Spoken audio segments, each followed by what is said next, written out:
ಖರ್ಗೆ ಅವರು ಹೇಳ್ತಾರೆ ಬಿಜೆಪಿಯಲ್ಲಿ ಬಹುತೇಕರ ಮೇಲೆ ಒಂದಲ್ಲ ಒಂದು ಪ್ರಕರಣ ಇಂಥದ್ದಿದ್ದೇ ಇದೆ.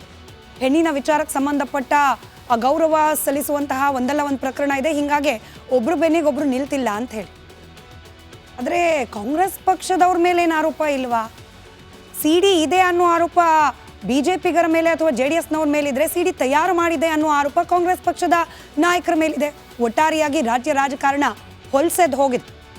ವಾಪಸ್ ಈ CT ರವಿ ಹಾಗೆ ಲಕ್ಷ್ಮೀ ಹೆಬ್ಬಾಳ್ಕರ್ ಅವರ ವಿಚಾರಕ್ಕೆ ಬರೋದಾದರೆ, ಲಕ್ಷ್ಮೀ ಹೆಬ್ಬಾಳ್ಕರ್ ಅವರು CIDನೂ ಅಲ್ಲ, ನ್ಯಾಯಾಂಗ ತನಿಖೆನೂ ಅಲ್ಲ, ಅಥವಾ ಸಭಾಪತಿಗಳು ಮತ್ತೊಮ್ಮೆ ರಿವ್ಯೂ ಮಾಡೋದು ಅಲ್ಲ, ನೇರವಾಗಿ ಪ್ರಧಾನಿ ನರೇಂದ್ರ ಮೋದಿ ತನಕ ಹೋಗ್ಲಿಕ್ಕೆ ಸಿದ್ಧರಾಗಿದ್ದಾರಂತೆ.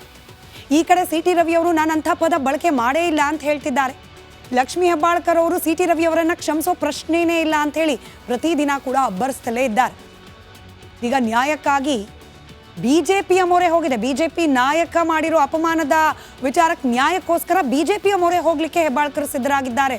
ಅರ್ಥಾತ್ ನರೇಂದ್ರ ಮೋದಿ, ಪ್ರಧಾನಿ ನರೇಂದ್ರ ಮೋದಿ ಅವರಿಗೆ ಹೆಬ್ಬಾಳ್ಕರ್ ಅವರು ಕಂಪ್ಲೇಂಟ್ ಕೊಡ್ತಾರಂತೆ. ಇದನ್ನು ಅವರೇ ಹೇಳಿದ್ದಾರೆ. ಪ್ರಧಾನಿ ಬಳಿ ಕೂಡ ನಾನು ಹೋಗ್ಲಿಕ್ಕೆ ಸಿದ್ಧ ಇದ್ದೇನೆ, ಇದನ್ನು ಬಿಡೋ ಪ್ರಶ್ನೆನೇ ಇಲ್ಲ ಅಂತ ಹೇಳಿ. CT ರವಿ ಅವರು ಬಳಸಿದ್ದಾರೆ ಎನ್ನಲಾದ ಪದದ ಬಗ್ಗೆ ಭಾರಿ ಆಕ್ರೋಶ ವ್ಯಕ್ತಪಡಿಸುತ್ತಿದ್ದಾರೆ. ಕೆಟ್ಟ ಪದ ಪ್ರಯೋಗಕ್ಕೆ ಬಿಜೆಪಿ ಹಾಗೆ RSS ವಲಯದಲ್ಲೂ ಕೂಡ ಬೇಸರ ಇದೆ. ಇಂಥದ್ದೊಂದು ಅಪವಾದ ಬರಬಾರ್ದಾಗಿತ್ತು. ಆರೋಪನೇ ಆಗಿರಬಹುದು, ಆ ಆರೋಪ ಕೂಡ ಬರೋ ರೀತಿಯಲ್ಲಿ ವರ್ತನೆ ಮಾಡಬಾರ್ದಾಗಿತ್ತು CT ರವಿ ಅನ್ನೋ ವಿಚಾರ RSS ವಲಯದಲ್ಲೂ ಕೂಡ ಬೇಸರಕ್ಕೆ ಕಾರಣವಾಗಿದೆ. ಇದರ ಜೊತೆಗೇನೆ ಆಯಿತು, ಆರೋಪ ಬಂತು, ಅದಾದ ಮೇಲೆ ಪೊಲೀಸರು CT ರವಿ ಅವರ ಜೊತೆಯಲ್ಲಿ ನಡ್ಕೊಂಡ್ರಲ್ಲ, ಆ ನಡೆದುಕೊಂಡ ರೀತಿ ಬಗ್ಗೆ ಕೂಡ ಬೇಸರ ಇದೆ ಬಿಜೆಪಿ ಹಾಗೆ RSS ಪಾಳ್ಯದಲ್ಲಿ. ಇಷ್ಟೆಲ್ಲದರ ನಡುವೆ ಪ್ರಧಾನಿ ಮೋದಿ ಅವರಿಗೆ ದೂರು ಕೊಡೋಕೆ ಲಕ್ಷ್ಮೀ ಹೆಬ್ಬಾಳ್ಕರ್ ಅವರು ಮುಂದಾಗಿದ್ದೇ ಆದಲ್ಲಿ ಪ್ರಧಾನಿ ಮೋದಿ ಅವರು ಇದನ್ನು ಯಾವ ರೀತಿ ಗಮನಿಸ್ತಾರೆ, ಸಮಯ ಕೊಡ್ತಾರಾ? ಬಿಜೆಪಿ ಪಕ್ಷ ಅಂದರೆ ರಾಷ್ಟ್ರೀಯ ಮಟ್ಟದಲ್ಲಿ ಬಿಜೆಪಿ ಪಕ್ಷ ಅಥವಾ ಬಿಜೆಪಿಯ ಹೈಕಮಾಂಡ್ ಯಾವ ರೀತಿಯಾಗಿ ಪರಿಗಣಿಸುತ್ತೆ ಈ ಪ್ರಕರಣವನ್ನು? ಸದ್ಯಕ್ಕಿರುವ ಕುತೂಹಲ ಇದು. ಸದ್ಯಕ್ಕಂತೂ CIDಗೆ ವರ್ಗಾವಣೆ ಆಗಿದೆ ಪ್ರಕರಣ. CID ತನಿಖೆ ಯಾವ ರೀತಿಯಾಗಿ ನಡೆಸುತ್ತೆ ಕಾದು ನೋಡಬೇಕು. ಸಭಾಪತಿ ಹೊರಟ್ಟಿ ಅವರು CID ಪ್ರಕರಣವನ್ನು ತೆಗೆದುಕೊಂಡ್ರೂ ಕೂಡ ಮಹಜರ್ ಮಾಡಬೇಕಾಗತ್ತೆ. ಸಾಕ್ಷ್ಯಾಧಾರಗಳನ್ನು ಕಲೆ ಹಾಕಲಿಕ್ಕೆ MLCಗಳನ್ನು ಕಾಂಟ್ಯಾಕ್ಟ್ ಮಾಡಬೇಕಾಗುತ್ತೆ.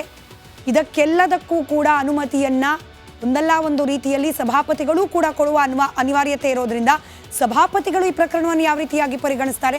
ಸಾಕಷ್ಟು ಪ್ರಶ್ನೆಗಳು ಈಗಲೂ ಪ್ರಶ್ನೆಯಾಗಿ ಉಳಿದಿದೆ. ಹಾಗಾಗಿ ಈ ಪ್ರಕರಣ ಇವತ್ತಿಗೆ ಅಥವಾ ನಾಳೆಗೆ ಮುಗಿಯುವ ಲಕ್ಷಣ ಅಂತೂ ಇಲ್ಲ. ಇವತ್ತಿನ ಕರ್ನಾಟಕ ಪ್ರೈಮ್ ಟೈಮ್ನಲ್ಲಿ ಖರ್ಗೆ ಅವರು ಹೇಳ್ತಾರೆ ಬಿಜೆಪಿಯಲ್ಲಿ ಬಹುತೇಕರ ಮೇಲೆ ಒಂದಲ್ಲ ಒಂದು ಪ್ರಕರಣ ಇಂಥದ್ದಿದ್ದೇ ಇದೆ. ಹೆಣ್ಣಿನ ವಿಚಾರಕ್ಕೆ ಸಂಬಂಧಪಟ್ಟ ಗೌರವ ಸಲ್ಲಿಸುವಂತಹ ಒಂದಲ್ಲ ಒಂದು ಪ್ರಕರಣ ಇದೆ. ಹೀಗಾಗಿ ಒಬ್ರು ಬೆನ್ನಿಗೊಬ್ರು ನಿಲ್ತಿಲ್ಲ ಅಂತ ಹೇಳಿ. ಆದರೆ ಕಾಂಗ್ರೆಸ್ ಪಕ್ಷದವ್ರ ಮೇಲೆ ಏನು ಆರೋಪ ಇಲ್ವಾ?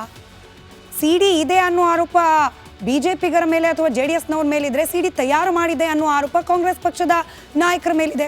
ಒಟ್ಟಾರೆಯಾಗಿ ರಾಜ್ಯ ರಾಜಕಾರಣ ಹೊಲ್ಸೆದ್ದು ಹೋಗಿದೆ. ವಾಪಸ್ ಈ CT ರವಿ ಹಾಗೆ ಲಕ್ಷ್ಮೀ ಹೆಬ್ಬಾಳ್ಕರ್ ಅವರ ವಿಚಾರಕ್ಕೆ ಬರೋದಾದರೆ, ಲಕ್ಷ್ಮೀ ಹೆಬ್ಬಾಳ್ಕರ್ ಅವರು CIDನೂ ಅಲ್ಲ, ನ್ಯಾಯಾಂಗ ತನಿಖೆನೂ ಅಲ್ಲ, ಅಥವಾ ಸಭಾಪತಿಗಳು ಮತ್ತೊಮ್ಮೆ ರಿವ್ಯೂ ಮಾಡೋದು ಅಲ್ಲ, ನೇರವಾಗಿ ಪ್ರಧಾನಿ ನರೇಂದ್ರ ಮೋದಿ ತನಕ ಹೋಗ್ಲಿಕ್ಕೆ ಸಿದ್ಧರಾಗಿದ್ದಾರಂತೆ. ಈ ಕಡೆ CT ರವಿ ಅವರು ನಾನು ಅಂಥ ಪದ ಬಳಕೆ ಮಾಡೇ ಇಲ್ಲ ಅಂತ ಹೇಳ್ತಿದ್ದಾರೆ. ಲಕ್ಷ್ಮೀ ಹೆಬ್ಬಾಳ್ಕರ್ ಅವರು CT ರವಿ ಅವರನ್ನು ಕ್ಷಮಿಸೋ ಪ್ರಶ್ನೆನೇ ಇಲ್ಲ ಅಂತ ಹೇಳಿ ಪ್ರತಿದಿನ ಕೂಡ ಅಬ್ಬರಿಸ್ತಲೇ ಇದ್ದಾರೆ. ಈಗ ನ್ಯಾಯಕ್ಕಾಗಿ ಬಿಜೆಪಿಯ ಮೊರೆ ಹೋಗಿದೆ. ಬಿಜೆಪಿ ನಾಯಕ ಮಾಡಿರೋ ಅಪಮಾನದ ವಿಚಾರಕ್ಕೆ ನ್ಯಾಯಕ್ಕೋಸ್ಕರ ಬಿಜೆಪಿಯ ಮೊರೆ ಹೋಗ್ಲಿಕ್ಕೆ ಹೆಬ್ಬಾಳ್ಕರ್ ಸಿದ್ಧರಾಗಿದ್ದಾರೆ. ಅರ್ಥಾತ್ ನರೇಂದ್ರ ಮೋದಿ, ಪ್ರಧಾನಿ ನರೇಂದ್ರ ಮೋದಿ ಅವರಿಗೆ ಹೆಬ್ಬಾಳ್ಕರ್ ಅವರು ಕಂಪ್ಲೇಂಟ್ ಕೊಡ್ತಾರಂತೆ. ಇದನ್ನು ಅವರೇ ಹೇಳಿದ್ದಾರೆ. ಪ್ರಧಾನಿ ಬಳಿ ಕೂಡ ನಾನು ಹೋಗ್ಲಿಕ್ಕೆ ಸಿದ್ಧ ಇದ್ದೇನೆ, ಇದನ್ನು ಬಿಡೋ ಪ್ರಶ್ನೆನೇ ಇಲ್ಲ ಅಂತ ಹೇಳಿ. CT ರವಿ ಅವರು ಬಳಸಿದ್ದಾರೆ ಎನ್ನಲಾದ ಪದದ ಬಗ್ಗೆ ಭಾರಿ ಆಕ್ರೋಶ ವ್ಯಕ್ತಪಡಿಸುತ್ತಿದ್ದಾರೆ. ಕೆಟ್ಟ ಪದ ಪ್ರಯೋಗಕ್ಕೆ ಬಿಜೆಪಿ ಹಾಗೆ RSS ವಲಯದಲ್ಲೂ ಕೂಡ ಬೇಸರ ಇದೆ. ಇಂಥದ್ದೊಂದು ಅಪವಾದ ಬರಬಾರ್ದಾಗಿತ್ತು. ಆರೋಪನೇ ಆಗಿರಬಹುದು, ಆ ಆರೋಪ ಕೂಡ ಬರೋ ರೀತಿಯಲ್ಲಿ ವರ್ತನೆ ಮಾಡಬಾರ್ದಾಗಿತ್ತು CT ರವಿ ಅನ್ನೋ ವಿಚಾರ RSS ವಲಯದಲ್ಲೂ ಕೂಡ ಬೇಸರಕ್ಕೆ ಕಾರಣವಾಗಿದೆ. ಇದರ ಜೊತೆಗೇನೆ ಆಯಿತು, ಆರೋಪ ಬಂತು, ಅದಾದ ಮೇಲೆ ಪೊಲೀಸರು CT ರವಿ ಅವರ ಜೊತೆಯಲ್ಲಿ ನಡ್ಕೊಂಡ್ರಲ್ಲ, ಆ ನಡೆದುಕೊಂಡ ರೀತಿ ಬಗ್ಗೆ ಕೂಡ ಬೇಸರ ಇದೆ ಬಿಜೆಪಿ ಹಾಗೆ RSS ಪಾಳ್ಯದಲ್ಲಿ.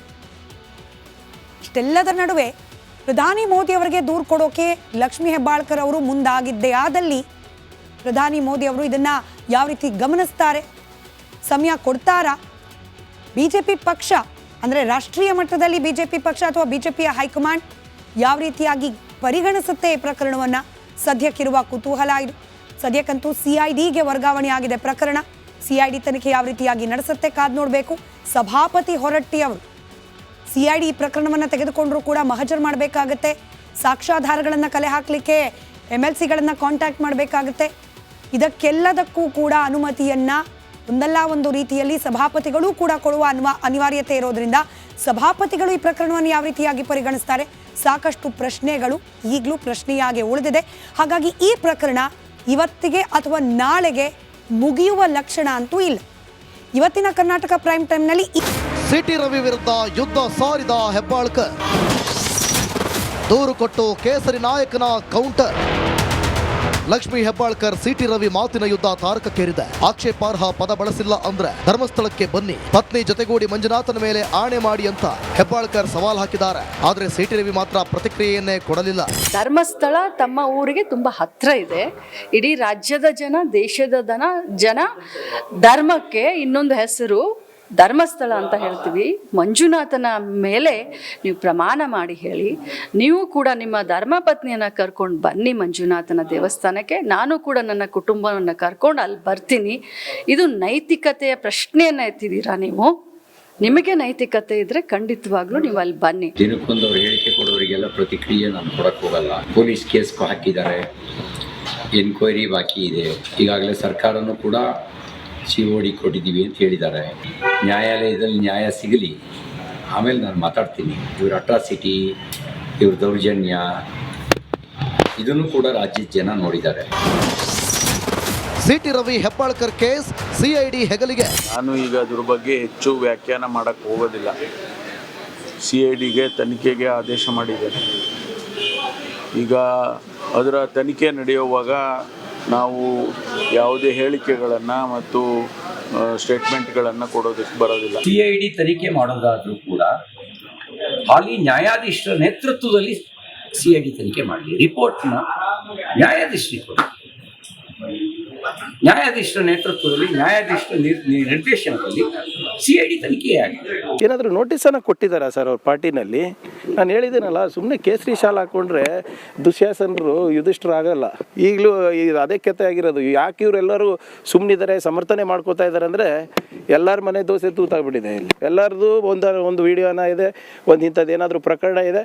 ಅದಕ್ಕೆ ನೀವು ನನಗೆ ಬೆನ್ನಿಗೆ ನಿಂತಿಲ್ಲ ಅಂದರೆ ಇದಕ್ಕೆ ನಾನು ಯಾಕಪ್ಪ ನಿನ್ಗೆ ಬೆನ್ನಿಗೆ ನಿಂತ್ಕೋಬೇಕು ಅಂದ್ಬಿಟ್ಟು ಎಲ್ಲರೂ ತ್ರಿಶಂಕು ಪರಿಸ್ಥಿತಿನಲ್ಲಿದ್ದಾರೆ. ಒಂದೆಡೆ ಪ್ರಧಾನಿ ನರೇಂದ್ರ ಮೋದಿ ರಾಷ್ಟ್ರಪತಿ ಮುರ್ಮುಗೆ ದೂರು ಕೊಡುವುದಾಗಿ ಸಚಿವೆ ಲಕ್ಷ್ಮೀ ಹೆಬ್ಬಾಳ್ಕರ್ ಎಚ್ಚರಿಸಿದ್ದಾರೆ. ಇತ್ತ ಹೆಬ್ಬಾಳ್ಕರ್ಗೆ ಕೌಂಟರ್ ನೀಡಲು ಸಿಟಿ ರವಿ ಸುದೀರ್ಘ 7 ಪುಟಗಳ ಸವಿವರವಾದ ದೂರು ನೀಡಿದ್ದಾರೆ. Bureau report, Republic Kannada. Priyanka